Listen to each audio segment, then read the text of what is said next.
আসসালামু আলাইকুম। এই যে দেখেন শীতের ঐতিহ্যবাহী পিঠা বাংলাদেশের দুধ চিতই। এই পিঠাটা কিন্তু বাংলাদেশের মধ্যে মানে সেরা একটা পিঠা, অনেক মজা। এই দেখেন কত পরিমাণে নারিকেল দিয়া তারপরে হচ্ছে দুধ দিয়া এই পিঠাটা তৈরি করা হয়েছে। আল্লাহ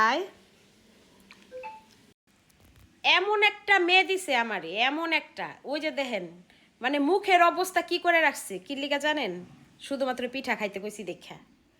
মানে এই দুধ চিতই পিঠা বা মিষ্টি জাতীয় কোনো পিঠা বা কোনো খাবার ভাত খাইতে কইলে এই যে মুখের অবস্থা এরকম। মনে হয় কি মানে পিঠা খাইতে কই নেই, মানে ওরে কি একটা মানে এমন একটা কাজের কথা বলছি যেটা সম্ভবই না পৃথিবীতে। এ ধরো পিঠা খাও, না এটা খাও। না আমি আমি দাঁড়ান পিঠাটা দেখাইতেছি কত সুন্দর।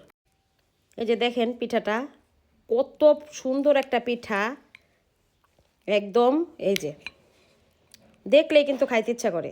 এত মজাদার নারিকেল দিয়া কত সুন্দর করে পিঠাটা তৈরি করছি, এই পিঠাটা খাইব না। তো দেখছেন এই অবস্থা।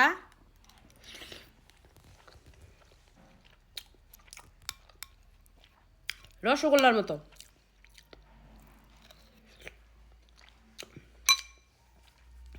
কামড়ে কামড়ে মজা, পিঠাটা এত সুস্বাদু। মানুষের পোলাপানে কোনো একটা জিনিস তৈরি করলে খাওয়ার লেগা পাগল থাকে, সারাদিন খায়। ঘরে যত ভালো জিনিসই তৈরি করি না কেন সারাদিনে খবরও নেব না যে ঘরে কি আছে, রান্না বান্নার কিছু খাওয়ার সারাদিনেও একটু খবর নিব না। মানে খাওয়ার প্রতি এত অরুচি মানুষের থাকে। আমরাও তো ছোট ছিলাম, আমরা ছোটোকালে যখন দেখছি যে মায় পিঠা বানাইছে, একটু পর পর মনে হয় কি মানে মুখের মধ্যে পিঠার গন্ধ ছাড়া আর কিছুই যায়নি। একটু পর পর আয়া কইছি মা একটা পিঠা খাই, মা একটা পিঠা খাই, মা একটা পিঠা খাই, মায় বিরক্ত হয়ে যাইতো। 5 দিনের পিঠে একদিনে খাইয়া লাইছি। আর এখনকার পোলাপানে এই যে অবস্থা, শুইবও না, ঘরে খবরও লইব না যে মা কি রান্না করছে। মানে এই কেন যে এরকম, মানে বেশি পাইয়া এরকম নাকি কিছুই বুঝি না।